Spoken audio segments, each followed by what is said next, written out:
Welcome again, Maxim here, and today we are gonna talk about rare resources. I will show you how many you can get from one pickup and where they occur. In this video you will see typical and less common, but very effective methods of obtaining them.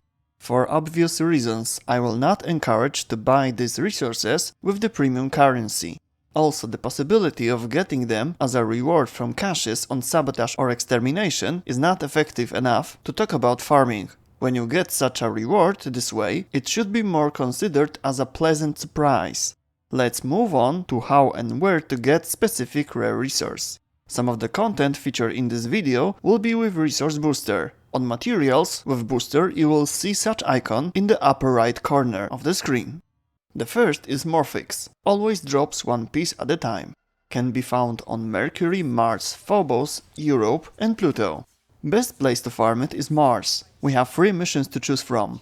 Excavation Augustus, there you will need Necros, Korra, Limbo and the 4th frame of your choice. Second mission is Olympus, Disruption. Here you should get more, if RNG is on your side, 2 Korras and Necros are the team base. But if you prefer less demanding missions, you can go on Dark Sector Survival, Wahiba. Playing solo, you can go on Extermination in the same sector, Hellas, and destroy all possible containers and open all lockers. Morphic stabilizers are very important here. It is a type of container that always stores Morphics. Such containers always store from 1 to 2 pieces. Several of them can spawn on the map. We can try Assassination on War, playing exactly the same. The assassination target there will be just an extra chance for a rare resource, and the fight is fairly quick. This mission and sector is also a good option if you want to farm Gallium solo.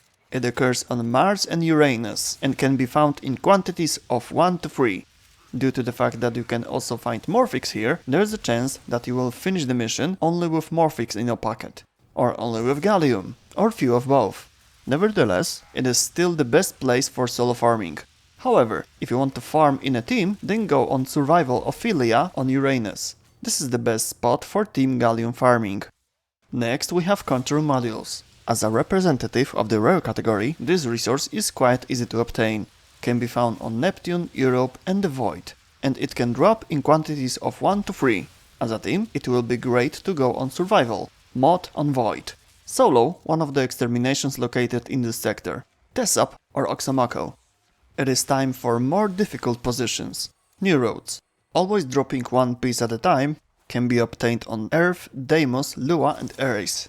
With a full team, it's best to go on Oestrus, Infested Salvage on Eris. Play exactly the same like on Nanospor's farm I presented in last video. Play the map with a pit in the middle, have in your team minimum Korra and Necros, and prolong the mission as long as possible. While farming alone, you can go to several places. It can be Extermination on Earth, Mariana, with destroying all containers there, but don't go to E Prime, because on Mariana you have an underwater Greener outpost. There are more containers and the map is more concentrated than in forests on E Prime. After finishing Mariana sometimes I did not get a single Neurode, but sometimes I got as much as 5 in 3 minutes.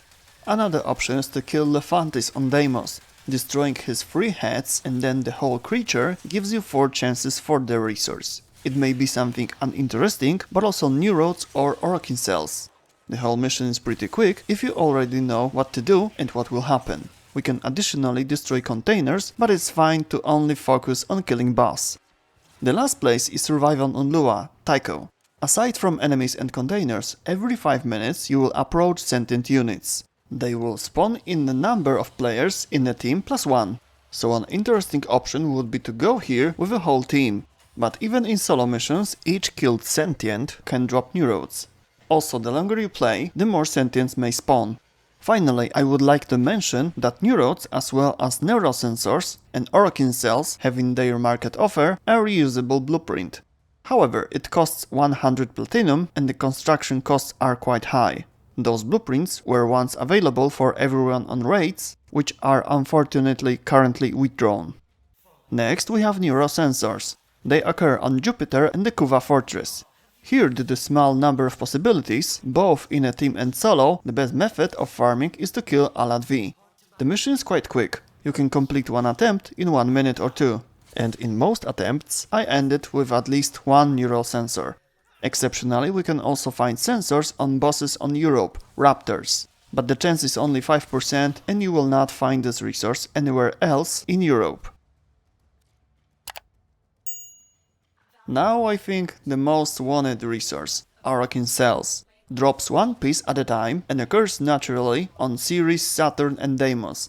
I say naturally because you can find them on most of the planets due to the fact that almost any boss can drop them on kill. Although the chance is only 2.58%, but still. If you want to farm them as a team, I recommend a well-prepared team. Necros, Korra, Ivara and for example Atlas or the second Necros, all with builds for extra loot. The location where you should farm is Survival Titan on Saturn. If you prefer to farm alone, I recommend killing bosses or even cleaning the map from containers, but it's optional. You can focus on the bosses only. Sargas Rock, Assassination on Saturn. You can make it in 1 minute. Vor and Krill on Ceres, in 2 minutes, but you have 2 bosses here, so 2 chances for Orokin cells. Lephantis can be killed in 3 minutes and you will get 4 resources, Neurodes, Orokin cells or something else. Try these missions and you will see which one suits you the best. Tellurium is a resource that has a specific drop location because it is assigned to Arcwing missions or missions where there is a chance to use Arcwing. Most planets have at least one Arcwing mission, but most of such missions are on Uranus. This resource drops one at a time and it doesn't have any special container, like other resources. We need to farm it from killed enemies, so for both solo players and teams, I recommend to go on Survival Ophelia on Uranus. Teams with additional loot Warframes and solo for instance with Necros or Atlas. At the end of the list we have Argon crystals. They drop one piece at a time and can be only found on the Void. They can be also obtained as a reward from caches in other sectors, but I don't count that. As a team go on survival mode, and when it comes to farming solo, the same case as in case of control modules, Extermination Tesap or Oxamako. With this resource you have to be aware of a special mechanic. Argon crystals have decay. I will illustrate it with an example. If you get 12 crystals in one day, the crystals are stable until the end of the day in Warframe. The next day, a counter appears on them in Foundry, showing when they will be half decayed. However, on that day you also farmed a few, let's say 8, now you have 20, but on the third day you see that there aren't 10 but 14. Why is that so? Because the second portion were still stable, while only those 12 from first day have decayed. But now the 8 you earned on the second day are also not stable anymore and will fall apart normally like the rest. So, if you don't use them up, you have 7 on 4th day, 3 on the 5th day, because decay is rounded down to the disadvantage of the player. On 6th day it happens again, most of them will decay, so only 1 will remain. And on the 7th day there will be none of them left. So this resource cannot be farmed in reserve. We farm it for current needs. Okay, so we now know where to farm rare resources with always available methods. However, there are some circumstances that can give us a pretty cool results. Let's start with the regularly appearing Phorid, infested boss that appears in various sectors on plague invasions in locations which a normal boss occupies. Depending on the sector, a different resource may drop from him. Each resource I was talking about, except of Argon crystals and Tellurium, can be farmed when Phorid appears. Infested Outbreak does not spawn on Iris, Deimos, Lua or the Void. However, those outbreaks are not restricted like other invasions, so it can also appear on Venus and Earth. Phorid Assassination is quite a nice and quick mission. We take something to move fast, kill the creature and run to the extraction. The entire mission can be done in 1 minute. After 10 attempts on Saturn, I got 6 Orokin cells. After 3 missions we get a reward from occupied faction, but we can perform this mission as many times as we want.